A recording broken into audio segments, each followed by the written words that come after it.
Hello folks, welcome again to another episode of Shai-o-rama, where we talk all about comics and trading cards to do with Marvel superheroes and supervillains, as well as other characters from other publishers, including DC, Image and Valiant Comics, if so happens to be it.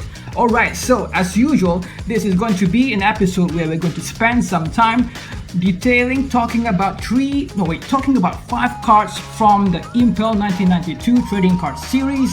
And we have done our number 1, number 2, 3, 4, 5 in the first episode where we talk about Cannonball, Gambit, Spider-Man, who did we miss? And then we have Sleepwalker. And so these characters have already been mentioned in the first episode. And then in the second episode, we crack open a booster pack from the 1996 Flair X-Men Booster Pack series.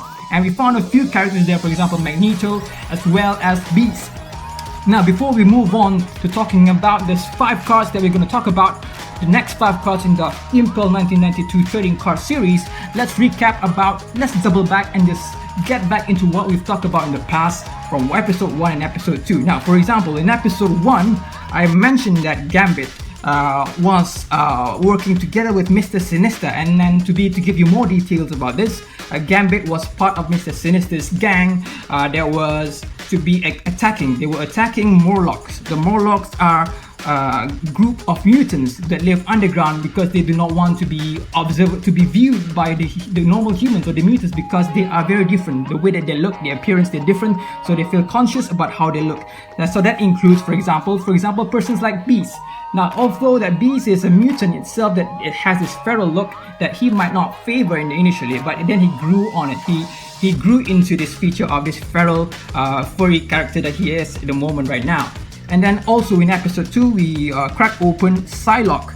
We open up one card on Psylocke, and then I mentioned that she is the sister to Captain Britain. And then I mentioned the name Matthew Braddock. Now, I stand corrected. The name is not Matthew Braddock. I went back and I found out that Captain Britain's name is Brian Braddock. I think that covers what we found from episode 1 and episode 2. So welcome now to episode 3. We'll be talking about 5 cards, number 6, 7, 8, 9, 10 from the 1992 Impel Trading Card series. Unfortunately, I can only find 3 cards from range 6, 7, 8, 9, 10. I've got number 6, which is Beast. I've got number 8, which is Weapon Omega, and of course number 9, Doctor Strange. Now what I'm missing is number 7, which was meant to be Quicksilver, and number 10, which is meant to be Major Victory. Now, although I don't have the cards with me at the moment, I'm going to use substitute cards that I have for my other card sets. For example, I've got Quicksilver here from the set with X-Men 1990, I think it's 1995, 1994, but we'll be using that later.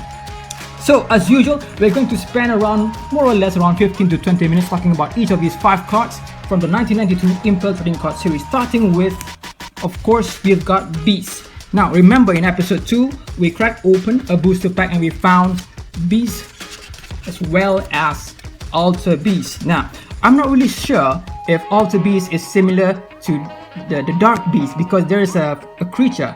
There's a character in the Marvel comic universe that's named Dark Beast, which is an alter ego not an alter ego, but kind of like a clone of Beast, but a more evil version. So let's move on to talk about Beast right now. Let's focus on Beast. Now, he in the Marvel Cinematic Universe, he has been appearing in most of the movies. The reason being is that the X-Men group, the team, was founded by Beast and a few of the original members as well. Now, the Beast started as someone from a small town with parents, with a father who was working in a nuclear facility. And the reason why Beast mutated was because of the father bringing in radiation, and then that came into Beast when he was perhaps when he was even born. We're not even sure what's the storyline behind that, but he was born a mutant. And as all other mutants go, mutations only appear, for example, their powers and their abilities only appear once they reach puberty. And that's what happened to Beast as well. When he was in school, he developed certain features that were different. For example, very large arms, very large legs and feet, and lengthy arms and feet and strength and all that. But at that time, he wasn't furry. He didn't have this kind of features, this furry kind of feature that he has right now, that we know Beast as how he is now. When he but at the same time he was still very conscious of how he looked. So he went and sought refuge with Charles Xavier in the Xavier School for Gifted Children, and he went there and he was very impressed with how Xavier was working with his students, with his children with different abilities and different appearances. And that's when he became he brought up into someone who was intelligent. He's got his super intelligence. If you see his meter here, his intelligence is around 5, which is quite above average. Like I said in my previous episode, he's also responsible for maintaining the Blackbird that X-Men uses to fly around, and also the Cerebro machine that Xavier uses to track all the mutants available. So Beast is that he's the brain of the organization. So before that, before he became this furry feral character that he is now, when he was in X-Men, he had this costume and he looked very much human-like. And he was part of the X-Men team, and then he kind of experimented with something. He experimented with some formula that he injected himself with, and it was meant to return him back to his human form, to somewhat similar to what he was before all these what they call these abilities, as well as these very striking features that he had. I believe the movie, one of those X-Men movies covered that. But what happened was that instead of returning into that kind of a permanent appearance of being a human, instead he became permanently this Beast here, this furry blue character that he is now. And he kind of like it took him quite a while for him to get accustomed to it. But eventually he became this. He was accepting how he looked like, and this is what the story of Beast is all about. And he was also, if I can recall properly, because I've got this card as well on number 8, which is Weapon Omega. He was also involved in the Omega machine, which was to do with extracting mutant abilities to be extracted and to be imported into Weapon Omega, so that Weapon Omega has a lot of these mutant abilities. There was this arc in the comic back then around the 90s talking about the Omega machine and how Weapon Omega was very influential in that, was the main character, and Beast was involved in that. He was captured along with Xavier into I believe some kind of island, and they were taken into this machine, this Omega machine, and their powers were about to be extracted and all that. So that is what Beast is. I believe that if you watch all the X-Men movies, you'll be able to understand how the Beast works, his abilities and all that. So the X-Men group distanced themselves from the Civil War saga. So but the story is this, that Beast he assisted Peter Parker, Spider-Man at that time, to do some stuff. Forgot what it was. I really forgot what it was. It was quite a while back then. It was I think in the early 2000s, if I'm not mistaken. So basically that's what it is. Beast was part of the X-Men team, but also he became more and more involved with the Avengers. He became more and more involved with the Avengers, and whenever he's not with the Avengers, he goes back to the X-Men team, especially when they were dealing with the Phoenix Saga. There was an arc in the comic universe to do with Dark Phoenix and Jean Grey and all that, so he helped out X-Men in that regard. But other than that, he became more and more of an Avenger and less of an X-Men. But he plays both roles. He was also part of the Defenders. The Defenders then was not to do with the Defenders that we know of in terms of Netflix, for example, Luke Cage, Jessica Jones, Daredevil, and Iron Fist. It was a different kind of Defenders back then. But yeah, so that's what Beast is all about, and I think that's good enough for us to know that he is there. And then card number 7 is actually basically is Quicksilver, so I'm going to use this one instead. Now Quicksilver, like I mentioned in episode 1, is supposedly the son of Eric Lensher, the son of Magneto. And there is this one scene, I think it's Days of Future Past, where Quicksilver wanted to console Magneto, his dad, not to do what he was doing at the time. Quicksilver is the twin brother of Wanda Maximoff, which is Scarlet Witch. In recent years, the Marvel Cinematic Universe has introduced to us this twin these twin siblings, Quicksilver, who died during the war in Sokovia, but Wanda Maximoff became the Scarlet Witch, one of the strongest characters in the Marvel Cinematic Universe at the moment. But before that, prior to that, Pietro Maximoff also appeared during in the X-Men series, in the X-Men movie series as well. He helped out everyone when the X-Men mansion was exploding. So, as Quicksilver's power, as you can see, he's very, very, very fast. He's extremely fast. You'll see his power in the movie as well as ability. Now, things to know about Quicksilver. Let's see. Well, he got married. He got married to one of the Inhumans called Crystal. The Inhumans they are neither mutants or they're humans. They are just normal humans that have been changed, transformed into having superhuman powers because they were exposed to something to do with a mist. I cannot remember what it was. I think it's Terrigen mist. And so he got married to Crystal because Crystal was at that time, she tended to Quicksilver's injuries, if I'm not mistaken. So Quicksilver previously, before he became an Avenger, he was an enemy to the Avengers, like how the movie extrapolated that kind of role. Him and Scarlet Witch were the two the enemies that were brought up by in terms of the role by Ultron. So Ultron brought them together as well to fight against the Avengers. But in turn, it turns out that they became Avengers themselves. So that's the whole storyline of the Quicksilver arc.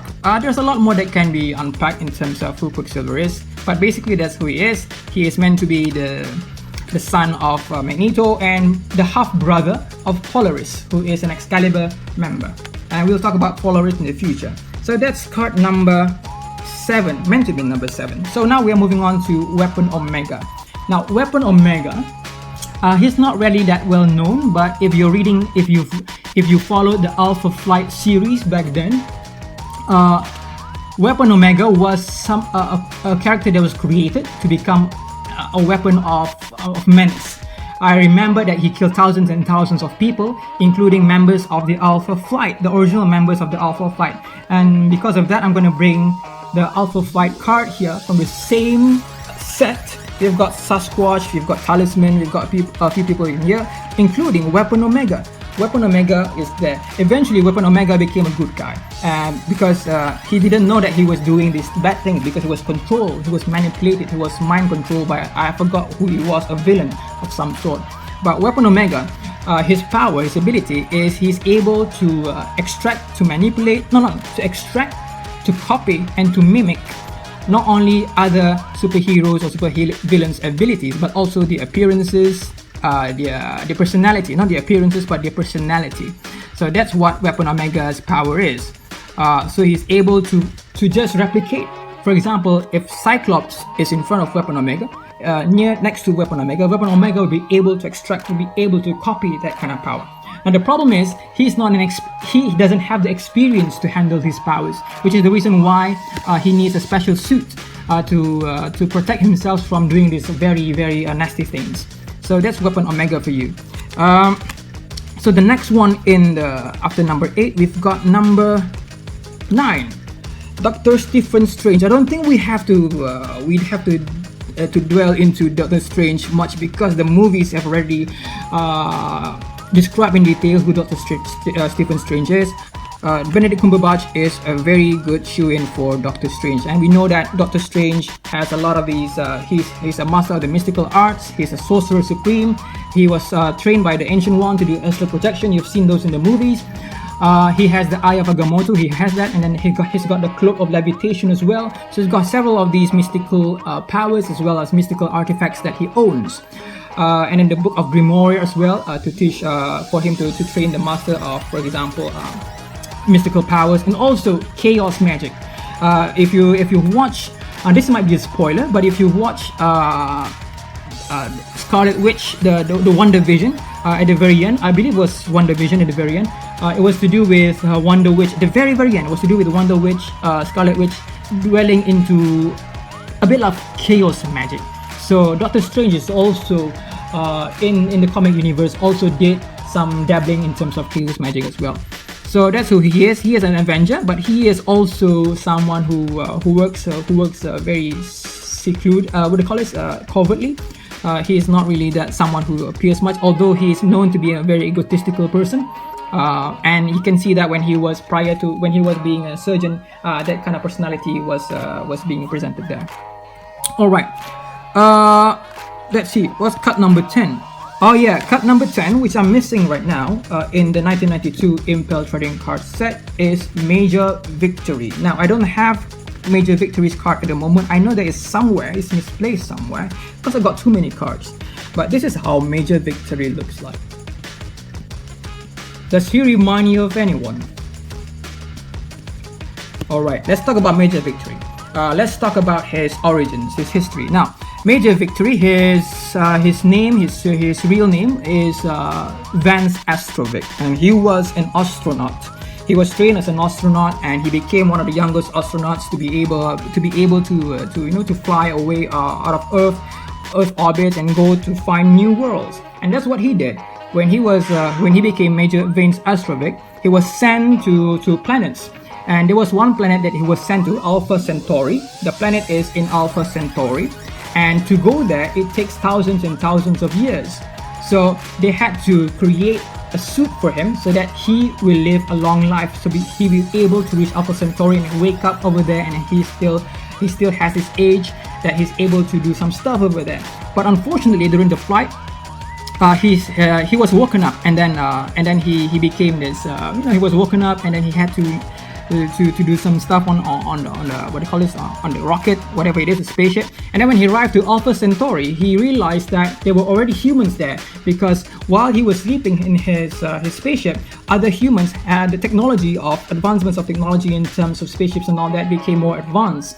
And when he arrived in Alpha Centauri, he was disappointed there were already humans there. But Alpha Centauri also had natives, a native alien race, and one of who is the famous character in Guardians of the Galaxy, which is Yondu Udonta. You know Yondu, the one who actually kidnapped Star-Lord and refused to give him to the person who wanted him, which was Ego, which was Star-Lord's dad. That's Yondu Udonta there.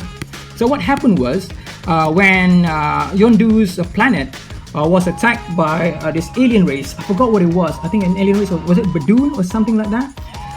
So Yondu and Major Victory, at that time was Vance Astro, had this partnership agreement. So they escaped, they flee from the planet destruction, and then they forged this bond of friendship.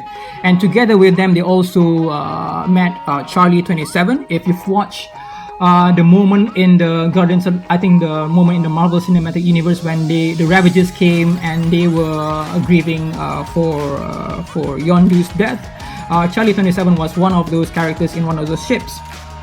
And so him and who was the other one? I think it was Martinex. I think Martinex was the other one. So the four of them actually created the first Guardians of the Galaxy. They were the first who created the Guardians of the Galaxy. But this is in the 31st century. So I believe it was 10th century after the 21st century when Star-Lord's Guardian of the Galaxy happened. So when you're watching the movies of Marvel Cinematic Universe with the Guardians of the Galaxy with Star-Lord, Rocket Raccoon, and Groot, and Drax, and Gamora, those are the team that's from the 21st century. While there's another Guardians of the Galaxy in an alternate timeline where Major Vance Astro, which was Major Victory, without this suit, he was still wearing his Major Victory suit, and Yondu and Charlie 27 and Martinex became the Guardians of the Galaxy. And they were the one who actually also helped out Earth, because Earth was also being attacked by the same alien race, and it was Major Vance Astro was helping out in that sense. At that time, he didn't have this Captain America shield, so let's talk a bit about that. So before he became, before he looked like this, he was wearing this suit that helped him not to age, not to die after exposure, because he has been aging for thousands of years. So the idea is this. So he was kept in that kind of suit, costume, and then he was able to live a kind of like a normal life without being exposed to this outside world where it will make him age very fast. But also during the course of his storyline, he met someone who is, I believe, a friend, a companion of Doctor Strange. Let's take Doctor Strange back here. I believe his name was Kruger, who is also a master of the mystical arts, who was magical powers and all that. So what Kruger did was he took away Major Victory's dependency on that suit. He took away Major Victory's dependency on that suit, and then he was able, at long last, people depict him. The comic depicted him as having this kind of human features. So that's what he was before the Captain America shield. And then from doing so, after he evolved into this kind of human-like character, he sought after Captain America's shield, which was at that time was missing. So he went all around the all the Marvel comic universe, and then he eventually found it, and that's why he now wields the Captain America shield, and him being named as Major Vance Astro and the leader of kind of like the co-leader of the Guardians of the Galaxy with Star-Lord at that time. I remember reading the comics; it was a bit confusing at first. There are some parts that because of the alternate timelines and all that, it was quite confusing. But we were able to figure out that Major Victor came from a galaxy far ahead in time. So and also we're talking about Charlie 27, there's another member in there, Guardians of the Galaxy, and Starhawk is the guy who actually did. Starhawk was the guy who actually did. Who was the one behind the formation of the Guardians of the Galaxy. He led everyone together to create this team. And Starhawk is the husband of Alita, and we'll talk a bit more about Starhawk and Alita, because Alita got married into Major Vance Astro. When we arrive to the cards, then we'll be able to talk a bit about these other characters. But Major Vance Astro is quite a very big character back then, because he was the other wielder of the Captain America shield, and he was also known as Major Victory. And I want to bring this once more. This guy in the New Warriors, which is Marvel Boy, that is also Major Victory. This is Major Victory, but somehow Vance Astro, who is a time traveler, went back in time and told his younger self about his abilities, his psionic abilities, being able to control psionic blast and all that. And that kind of knowledge led to the alternate Vance Astro, the younger version, to become one of the New Warrior members, which is Marvel Boy. And this is weird enough, because we have several of these. We've got Major Vance Astro, we've got Major Victory, we've got Marvel Boy, all existing at the same time in these multiverses. But also, this is when the multiverses gets very confusing. There was one cosmic event when Major Victory, Major Vance Astro had to attend, and there were several other Major Vance Astros that were present then as well, which confirmed around the 90s. This is not a concept that has been brought into the Marvel Cinematic Universe recently about the multiverses. Multiverses did exist during the 90s, during the Silver Age of comics. It confirmed that there were several Major Vance Astros or Major Victory that were existing at the same time, but from different multiverses. So that's very it's very deep, it's very detailed and all that.